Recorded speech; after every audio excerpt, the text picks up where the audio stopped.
Welcome to the Irishman, Englishman and Scotsman Football Podcast.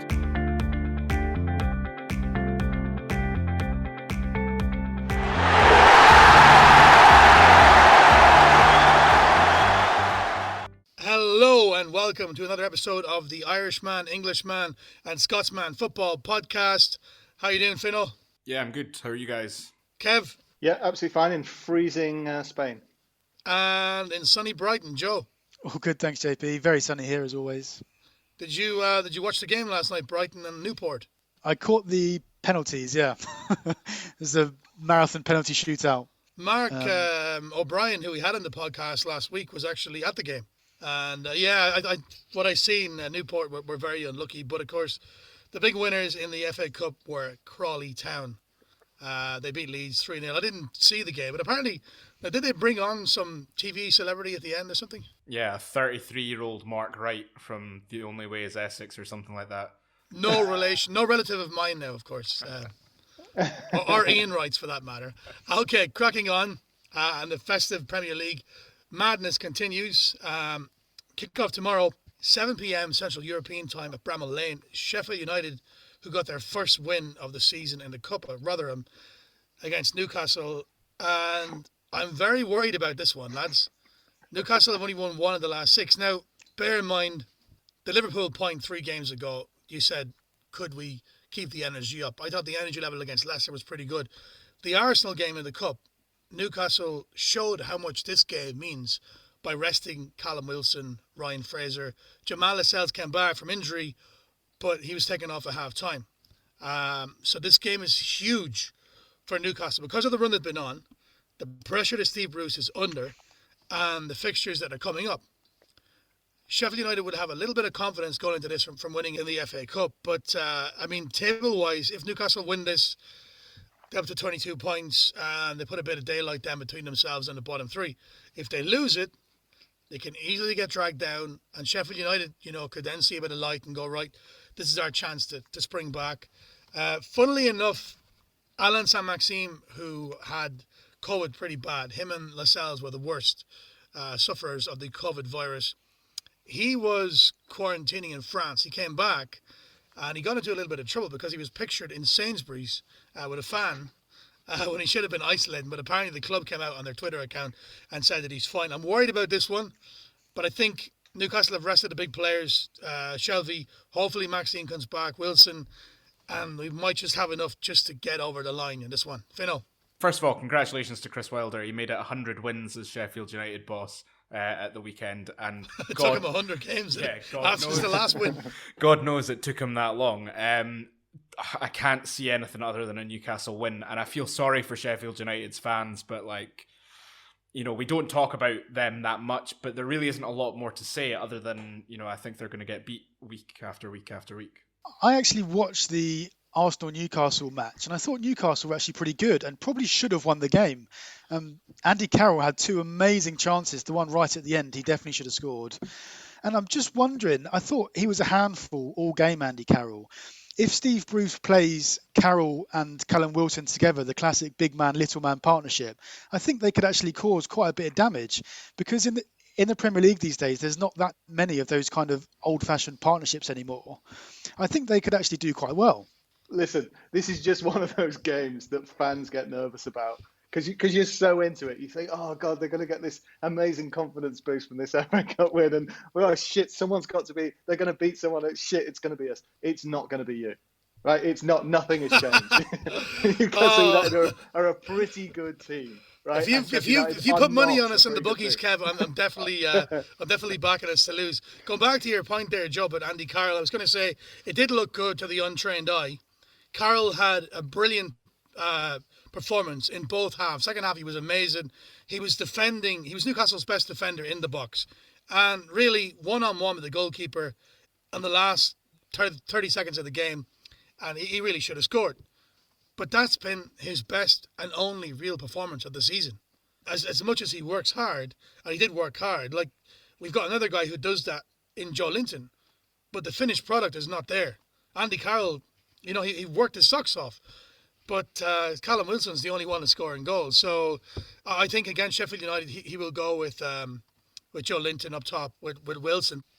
Newcastle, I thought they bullied Arsenal in the second half and really should have won the game. They really should have won the game. But, Steve Bruce, I was looking at the Newcastle fans forum and they said, they were slating Steve Bruce. But realistically, he had to drop the players because Mike Ashley knows that money's in the Premier League for staying up in the Premier League. That's where the money is, not in the FA Cup. I think he'll go with Joe Linton. But look, the signs are there, performances are better, and hopefully you're right, Kev, and that, if I was looking at somebody else's team, I could say Sheffield United haven't got a hope in hell, but you just never know. Here's my prediction. If Say Maxime is back, we'll win. He might be in Sainsbury's, who knows? Moving on, Turf Moor, 9:15 Central European time.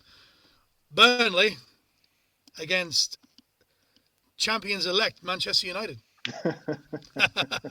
Should we say? I mean, Burnley, could have a run of trouble. They've only lost one in the last 6, but it's Man United away from home again, and they're a level on points at Liverpool and a game in hand. This is the one I think where they go top of the league, and the rest might sit up and look. I can only see this going one way, lads.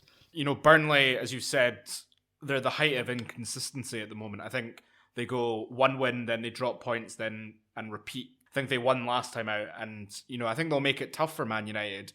But I'm going to go with a United win here. I just think that they'll be buzzing going into this one with the chance of going 3 points clear and really feeling a bit vindicated in the team selection and the tactics that Solskjaer has been playing over the last 6, 8, 12 weeks. Obviously, Man United's away record has been phenomenal in the league, but I just think with this one, so I've done some research. So the weather, we love to talk about the weather. The weather in Lancashire tomorrow is going to be between 0 and 1 degrees. There's actually a weather warning for snow and ice in Lancashire. I can just imagine Burnley turning up in their kind of short sleeves, no gloves, and then Man United are going to turn up. Every single player is going to have a pair of gloves on. And you just wonder how much United are actually going to fancy it. It's going to be a tough old match, I think, at Turf Moor tomorrow night. So I wouldn't put it past Burnley to kind of outmuscle Man United tomorrow. I think it'll take more than a tornado to stop Man United tomorrow. Kev?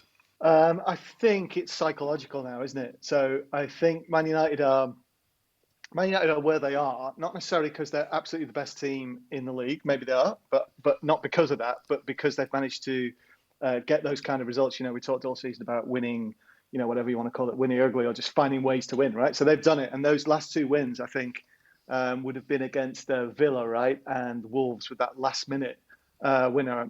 I don't know if I'm missing one out or not. But anyway, they're on that. They've really found a way in all those games, So I just think now, the only thing I'd say is, completely with you, I think it would take a tornado to stop them under normal circumstances. But we'll see, right? Does this Man United team look like it has that ruthlessness now, where it's about going 3 points top? And I think we'll learn a lot, as we have in the last 2, all positive for Man United. And then will this one just confirm that they really are, let's say, maybe not champions elect, but among the absolute favourites. You wonder whether or not Man United will also have one eye on the weekend's game, but I think it's a really interesting point of the season because, Man United for so long have been the underperformers. And if they do go 3 points clear, that's a wholly different psychological challenge for them, consistently having to go out and them being the ones that are being chased compared to the ones doing the chasing. I'm just going to pick on a couple of things you said there, Kev. Finding a way to win and winning ugly. You were describing Manchester United, but it does sound very similar to a team you were describing last season in Liverpool. When it is kind of going that way, you are finding a way, that they might get the belief that, look, this might actually be our year. Joe, you fancy Burnley to get something from this game? I do actually, yeah. I just think Burnley are going to be bang up for it. I think it's going to be a horrible evening. It's going to be freezing cold. I think some of Man United's players maybe won't perform to their best. I think it'll be a draw. Yeah, but they're not playing against, AC Milan or Paris Saint-Germain, where the weather is good. It's Manchester. I mean, it's freezing every day anyway. It's raining, it's miserable. We'll find out tomorrow night. Also, at 9:15, Wolves and Molineux against Everton. Sticky one to predict this one, really. Everton on a really good run, and then, of course, lost the last game. Wolves, they drew their last game. They've only won one in the last 6, actually, Wolves. It's hard to know which Wolves are going to turn up. We speak about this all the time. We actually spoke, I think, about Wolves signing a striker possibly in the window. But I think they had a striker, we should dig this up, but they had a decent striker who was on loan in Italy or Spain, who they might actually bring back early. I think it was in Italy, due to the injury of the Mexican boy. But Everton, Ancelotti, Everton win this. They go back into the top 4. Actually, they go level with Leicester on 3rd place. I think Everton will have too much. They rested a couple of players for the cup game. I watched the cup game actually against it might have been Rotherham and Everton. It was a decent enough game. I mean, I don't think Calvert-Lewin played, but they rested a few players and they got the win in the end. I think they'll just have a little bit too much for Wolves. Joe? I think you're right, JP. I saw that as well. I think Wolves have recalled 2 of their loan players, which struck me as a little bit of a panic move. They obviously have realised that they are struggling a little bit going forward and they just need players. You always see that in January when teams sign lots of players and bring different players into their squad. They are panicking a bit. I agree. I think Everton won 4 in a row before losing their last one, so I'd expect them to have too much. I was actually looking at one of Everton's players on loan. So they've still got Moise Kean, who is on loan at PSG. He's ripping it up at PSG. And you just wonder with Everton, if Dominic Calvert-Lewin continues to not score for the next few games, would they look at maybe bringing back Moise Kean as well? Yeah, I think it's definitely a valid, potential, especially with Pochettino now being there. He might want to clean house, do something a little bit different. I know that there's rumours of him going after Dele Alli. Look, I think Wolves, they're really toothless at the moment. They've not won, I think, in 4 games it is. And I don't know if I see them breaking that streak. Everton, they didn't look like world beaters against West Ham. I think JP's being kind to them. I think they laboured to that win against Rotherham in the FA Cup. But just Wolves, the only kind of bright spark in their FA Cup win against Crystal Palace was Traore. And he's not scored until since February. Yeah, I think that's spot on. I think that's it. They haven't looked like they're going to score a lot of goals, but Traore, that was a belter, wasn't it? Did you see that? Pick that one out. And what if that is just him, waking up again now, and suddenly we see a bit of that player that we saw last year who excited everyone, So I don't know, marginal favourites Everton maybe, but Wolves hard to predict. They were unlucky against United. They haven't won a lot of games, Wolves. But I don't know, Everton is so inconsistent. Why not? I'm going for Wolves. Bang on. Come on, Wolves. Still, let's have a little chat about Traore for a second. I mean, he's a fantastic player. And last season, he was probably the Premier League's most successful impact sub coming off the bench. But surely now when numbers are down with injuries and selling your best player, Jota, that he would start. But I don't think he started every game either. For some reason, they keep him on the bench. Wednesday's games will be interesting. Manchester City are in a nice position at 7 p.m.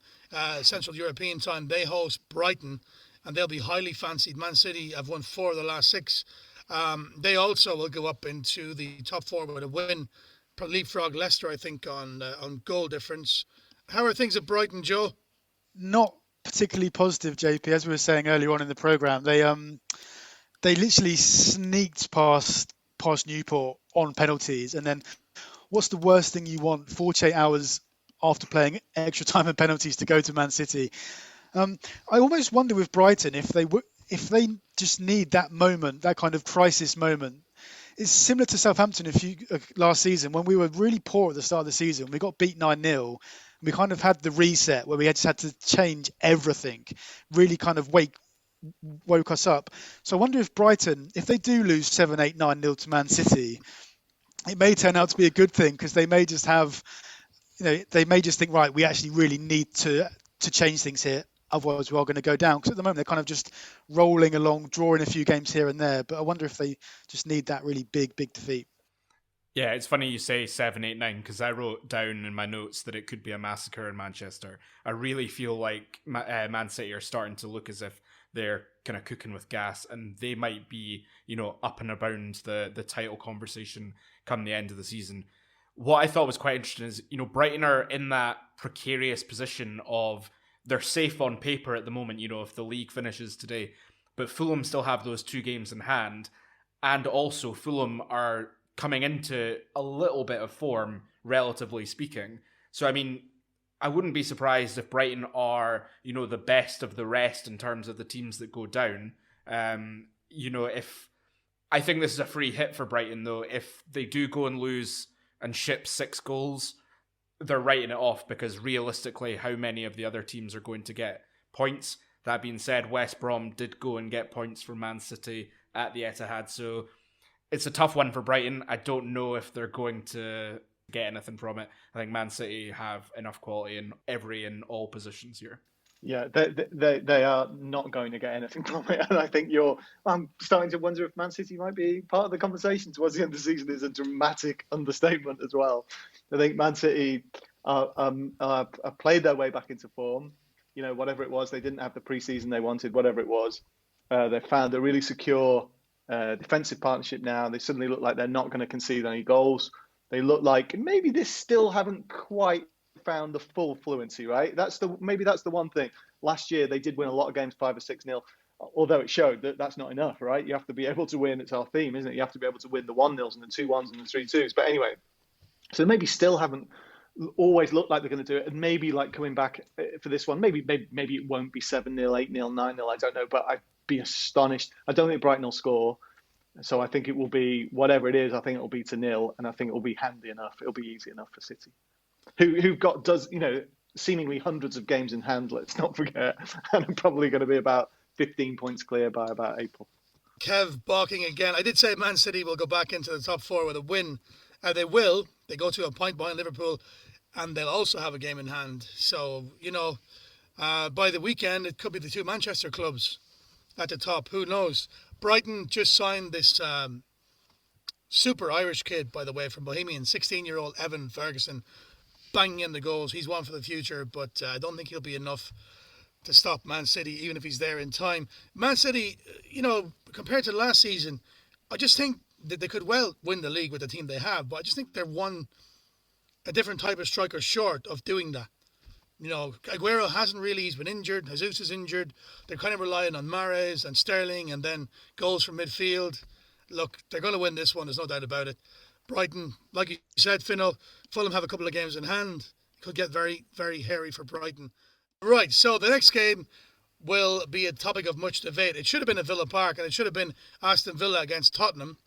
Mourinho came out yesterday and said as far as he knew that the game was going ahead. Villa, of course, have a massive COVID problem. They played the kids against Liverpool in the Cup, and the game's been postponed. But now Tottenham are playing, but they're playing against Fulham.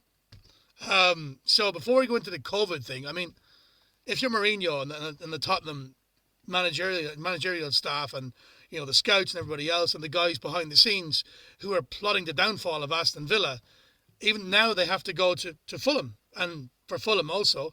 So this is all a bit crazy. It's all a bit messed up. And we thought we were going to see a lot more of this. But will this really disrupt Tottenham? I don't know if it will, because I think one of the saving graces of this is that it is so close to the original date of the game. And so, most of the injuries will probably be the same injuries that they were planning for, a week ago.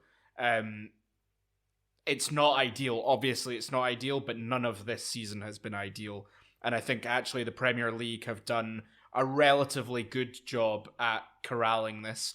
The issue comes with the individual players and their individual decisions. And, Tottenham are no strangers to that with their Argentinian contingent. But in terms of the game, Tottenham essentially had the weekend off against Marine, or at least the first 11 did. Fulham had a near enough full-strength team going up against QPR, so I would expect Tottenham to win here by a couple. But, as I mentioned, Fulham's form is starting to tick up the way, so maybe there is a potential banana skin there.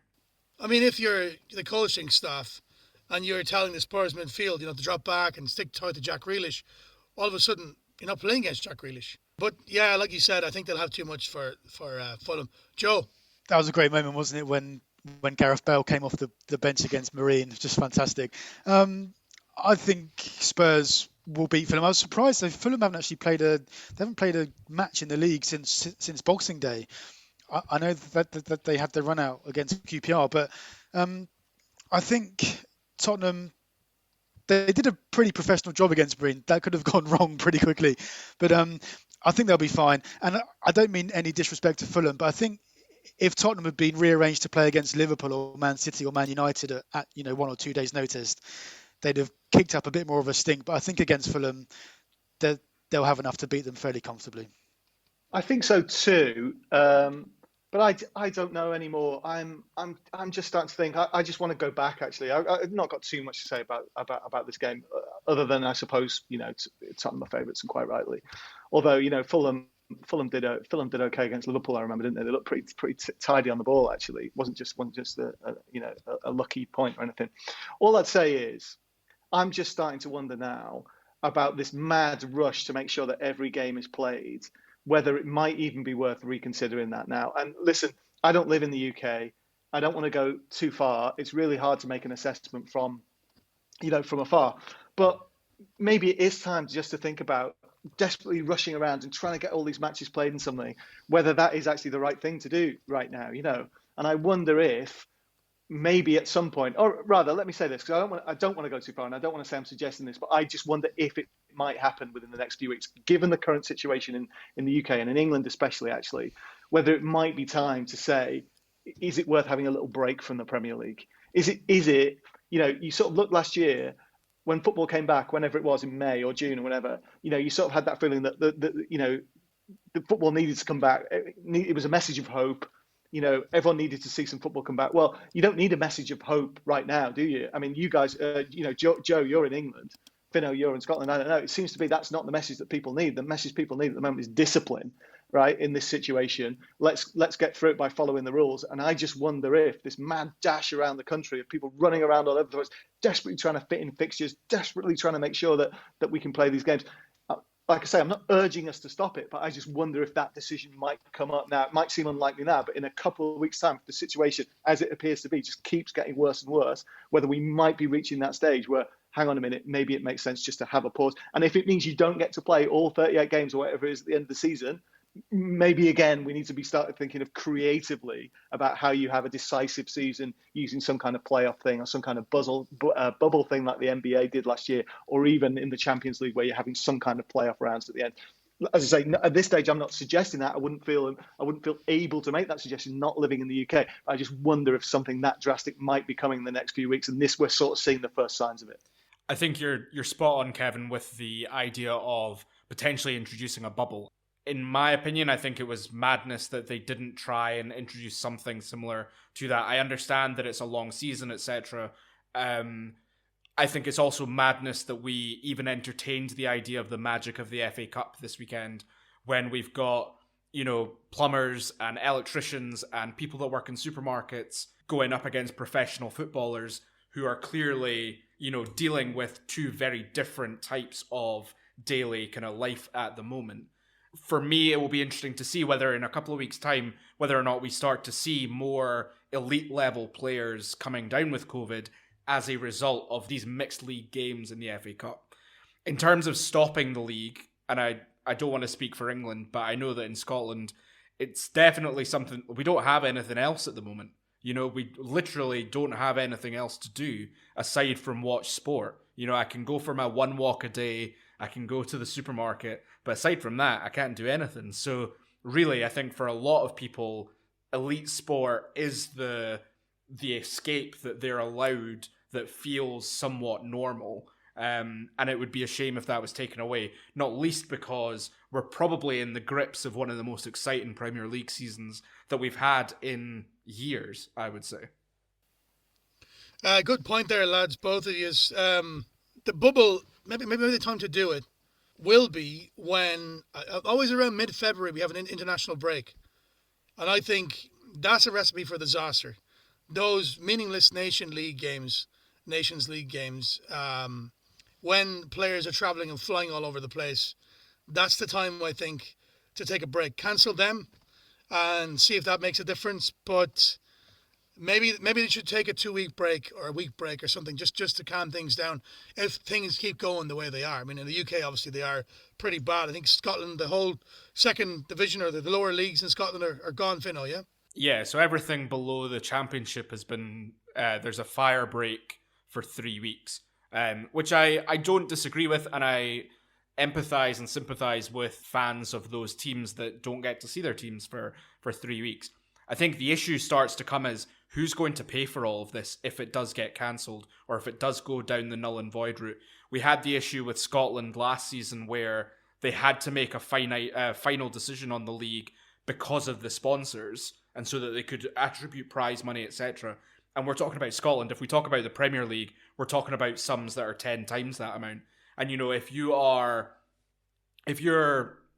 Fulham at the moment, and all of a sudden tomorrow they go, right, well, the league's done, and you go down, the first thing that you do is go to court because you've got 2 games in hand, you're ticking upwards, and against Brighton, you're fancying your chances. Brighton are going happy days, and it's a really murky situation, I think. Yes, I suppose that's what I mean, though, is that maybe at some point it's going to be time to get creative about how you finish off a league. If there is some kind of enforced break, you know, and maybe there is a way, like we joked last week, you know, or I did, sorry, you know, I couldn't pick a favourite from the top 9. And I wonder if, you know, maybe there's going to be something in that where you end up playing the top 10 all playoff, you know, in God knows where they play, you know, one of these, you know, where training complexes where the England team plays or at universities or something like that, just to sort of whittle it down to something manageable. I don't think, you know, maybe we're not there. You know, people listening to this, and you guys probably know far better than me what the actual situation is, but I just wonder if something like that happens, you know, is there a way of rescuing, having a fantastic end to the season? Like, people were pretty skeptical about the end to the Champions League last year, but in the end, I think even UEFA came out and said that, you know, that's something we might look into in the future because it was great, you know, and we all, if you're a fan of basketball, the NBA was just fantastic last year the way it finished, you know, so dreadful circumstances, but making the best of it. And like I say, I'm not trying to suggest that this should happen. I just mean, you know, if it does, because people start talking like that, then yeah, getting creative about how you finish off the league, but albeit not in the best way, might be an interesting approach. Let's go back to money in football there, Fino, and what it costs. I've got to give a shout out to Tottenham. Tottenham fans bought 10,000 virtual tickets for the game against Marine, which I thought was brilliant, you know what I mean? And yeah, they deserve a shout out and a bit of credit this week. Well, it remains to be seen, lads. I mean, if things keep going the way they're going, and what happened at Newcastle 2 weeks ago, what's happening at Aston Villa now, I think if it affects enough Premier League teams at the same time, that's when they'll have to really consider it. Like, for example, if it goes in London and it goes bad, and if you get like Tottenham and Palace and Chelsea and Spurs, and Arsenal, then they might have to look at it. But it's all about money at the end of the day, and you know that's what's happening. Moving on to Thursday, there's one game left before we're back and before the end of this week. Arsenal at home to Palace. I wasn't really impressed with Arsenal, to be honest.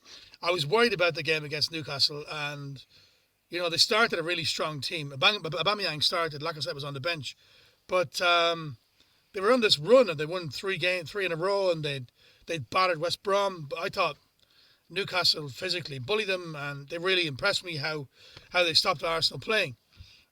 I don't think Palace have that kind of style that Newcastle do to get in your face. I think that they rely a little bit more silky football and going through Will Saha. So I mean, Arsenal's run has brought them up to 11th in the table. They can catch West Ham and get into the top 10 with a win here, which will be a good turnaround for Arteta. That would be they've won 4 in a row now. Basically, it's been a really good turnaround. But I think they'll have too much for Palace. Joe. I was thinking about this earlier. It was much more fun when Arsenal were in the relegation battle, wasn't it? It was. Sorry, Manfred, if you're listening. It's another fantastic opportunity for Arsenal to get a win. And like you said, if they catch West Ham and Chelsea, having been where they were a few weeks ago, that's a pretty remarkable turnaround. To win 4 games in the Premier League at any time is strong. Yeah, I agree. Crystal Palace have been really, really poor of late. I would think Arsenal will see them off fairly comfortably. Yeah, the one thing I'd say there is I don't know that much about this, but Zaha's got a bit of, not previous exactly with Arsenal, but I know he was linked with a team with a move to them in the past. It didn't come off for whatever reason. The only thing I'd say there is he's got, you know, sort of ample incentive to go there again and show them what they might have had.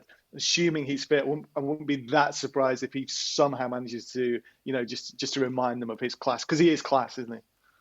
The last time we spoke about Wilfred Zaha going to an away team and, having something to prove, he scored 2 in a win at Old Trafford. I think I'm going to give Arsenal a bit of a break here, but not too much. I realised I've been pretty tough on them over the last month or so. So again, apologies, Manfred. I reckon they will win here, but I was just looking at the stats between the two matches. So Arsenal haven't won in their last 4 games against Crystal Palace. They've drawn 3 and lost 1. And they've also conceded at least once in their last 11 Premier League games. So I definitely would be looking at Palace to get at that defence. It's just I think that they've got too much up top and going forward. And I think they'll overpower Palace. So yeah, I think they'll win. I don't think it'll be necessarily a pretty game or, a load of goals. But I think they could easily win 2-1. Well, they're going to have to play a hell of a lot better than they did against Newcastle. The creative players didn't do much for me. And then it might be Martinelli was injured in the warm-up. He's a big loss for them in midfield. But if Palace go with, say, Batshuayi and Benteke, 2 big men up top like Newcastle did, long balls into the box, and then hopefully they drop to Zaha, who knows? It's been a crazy season, who knows? But we'll go for Arsenal. No poems this week, Kev? No, I'm the most relieved. I'm sure some of the listeners are as well, but I'm extremely relieved to have had it after 3 in a week. Happy to have a week off. All right, we will be back on Friday, folks, recording, so we should be out online on all the usual formats on Saturday. Don't forget, if you're listening on YouTube, hit the subscribe button and also the notification bell so you will be alerted as soon as our new podcast comes out. Also on Apple, Spotify, and anywhere else you listen to podcasts. Joe, thanks very much, buddy. Speak to you Friday. Fino, enjoy the weather in Scotland. Yeah, I'll try. Kev, keep warm in sunny Spain. I will. I'll go for a walk on the freezing cold beach this evening, I think. Oh, we're not jealous at all. This has been the Irishman, Englishman, and Scotsman Football Podcast. Thanks for listening, guys, and enjoy the games.